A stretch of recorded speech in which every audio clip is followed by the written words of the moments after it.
Assalamualaikum warahmatullahi wabarakatuh. Selamat pagi. Yang kami hormati dosen pengampu mata kuliah Filsafat Ilmu Ibu Lucy Wulansari, SPD, MPD, dan teman-teman sekalian yang kami cintai. Kami dari kelompok 7 ingin mempresentasikan tentang hakikat dan sejarah ilmu pengetahuan, sumber pengetahuan, dan sikap ilmiah.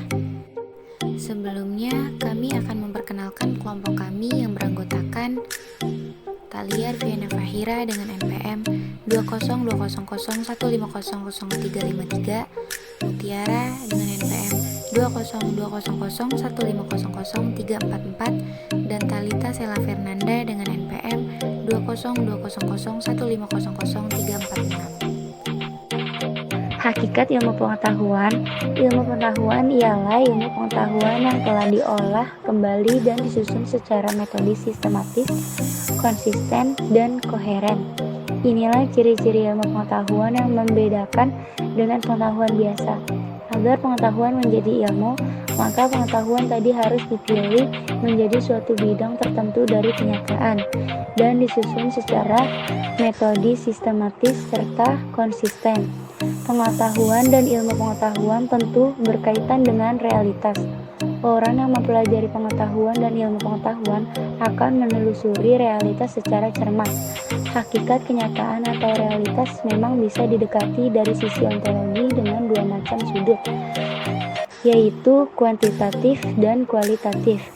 Atas dasar pelacak realitas, pengetahuan dan mempelajari realitas atau kenyataan konkret secara kritis. Realita itu yang menarik perhatian para ilmuwan, dan realitas kita sulit menyebut. Di dunia ini ada bermacam-macam air, bunga, angin, jamur, dan lain-lain. Realitas pula yang hendak menyadarkan manusia hingga tahu bahwa ketika orang minum teh sebenarnya sedang menikmati bunga, air, daun, dan sebagainya. Biarpun hanya minum teh, sebenarnya manusia tengah berpikir ribuan orang yang menghasilkan teh itu. Jadi ontologi akan menguraikan asal-usul suatu fenomena secara mendasar atas dasar fakta-fakta, data-data, dan metode yang mantap.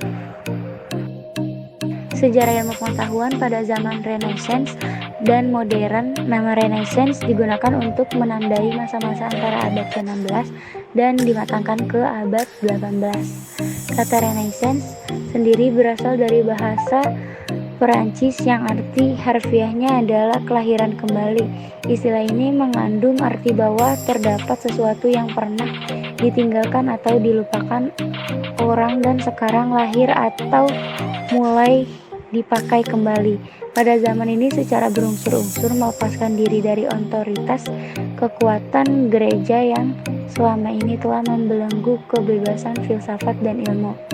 Ciri awal Renaissance yaitu semangat bebas mempelajari segala sesuatu dan mengemukan pendapat pribadi dengan menggunakan bahasa sehari-hari. Sejarah ilmu pengetahuan pada zaman kontemporer. Yang dimaksud dengan zaman kontemporer adalah era tahun-tahun terakhir yang kita jalani hingga saat sekarang ini. Ilmu kontemporer tidak segan-segan melakukan dekonstruksi dan peruntuhan terhadap teori-teori ilmu yang pernah ada untuk kemudian menyodorkan pandangan-pandangan baru dalam rekonstruksi ilmu yang mereka bangun. Dalam penyusunan ilmu pengetahuan harus mengumpulkan sebanyak mungkin fakta pengalaman untuk dianalisis, yaitu beberapa contoh ilmu pengetahuan zaman kontemporernya: teknologi rekayasa genetika, teknologi informasi, dan teori partikel elementari. Sumber pengetahuan. Sumber pengetahuan ada 4, yaitu rasio, empiris, intuisi, dan wahyu. Yang pertama, rasio. Rasio merupakan pengetahuan yang bersumber dari penalaran manusia. Pada sumber pengetahuan ini diketahui bahwa pengetahuan adalah hasil pemikiran manusia. Yang kedua, empiris. Empiris merupakan pengetahuan yang bersumber dari pengalaman yang dialami manusia. Sumber pengetahuan ini berdasarkan kegiatan manusia yang suka memperhatikan gejala-gejala yang terjadi di sekitarnya. Misalnya, peristiwa terjadinya hujan di bumi.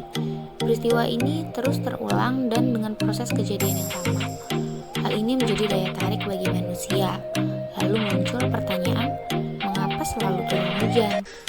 Dari pengalaman itulah manusia tergerak untuk bernalar hingga melakukan penelitian apa penyebab terjadinya hujan. Yang ketiga, wahyu. Wahyu bisa dikatakan dengan sumber pengetahuan yang non-analitik karena tidak ada proses berpikir dari manusia. Wahyu merupakan sumber pengetahuan yang berasal dari Yang Maha Kuasa.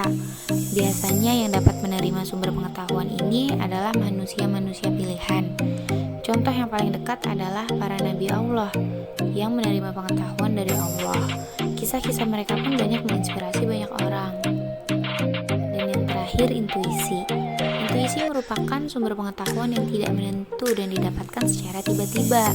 Terkadang kita sebagai manusia ketika dihadapkan dengan suatu permasalahan, otak akan berpikir sangat keras untuk menemukan solusi dari permasalahan tersebut. Tingkat berpikir otak berbanding dengan masalah yang akan diselesaikan. Semakin sulit tingkat permasalahan, semakin keras juga otak dalam berpikir menyelesaikan masalah tersebut. Dalam kondisi tertentu, terkadang semakin kita berusaha untuk memecahkan masalah, semakin sulit menemukan solusinya. Tapi dalam kondisi yang berlawanan, ketika kita tidak sedang berpikir untuk menyelesaikan masalah, kita seakan terpikirkan solusi untuk permasalahan. Solusi itu muncul tiba-tiba dalam benak kita, tanpa sedikit pun kita menjadwalkan atau berusaha untuk mencarinya. Hal yang demikian bisa dikatakan sebagai intuisi. Saya akan menjelaskan materi dari sikap ilmiah. Sikap ilmiah adalah suatu sikap menerima pendapat orang lain dengan baik dan benar tanpa mengenal putus asa, dengan ketekunan dan keterbukaan. Sikap ilmiah merupakan sikap yang harus ada pada diri seorang ilmuwan atau akademisi ketika menghadapi persoalan-persoalan ilmiah untuk dapat melalui proses penelitian yang baik dan hasil yang baik pula. Rumusan ini dapat diartikan bahwa sikap mengandung 3 komponen, yaitu komponen kognitif, komponen efektif, dan komponen tingkah laku. Sikap selalu berkenan dengan suatu objek. Sikap terhadap objek ini disertai dengan perasaan positif atau negatif. Secara umum dapat disimpulkan bahwa sikap adalah suatu kesiapan untuk berperilaku atau bereaksi dengan cara tertentu bila mana dihadapkan dengan suatu masalah atau objek. Kemudian ada macam-macam sikap ilmiah, yaitu jujur, terbuka, toleran, spektif, optimis, pemberani, kreatif, kritis, sikap rela menghargai karya orang lain, sikap menjangkau ke depan. Sekian presentasi dari kelompok kami. Terima kasih atas perhatiannya. Apabila ada salah-salah kata, kurang dan lebihnya mohon maaf. Wassalamualaikum warahmatullahi wabarakatuh.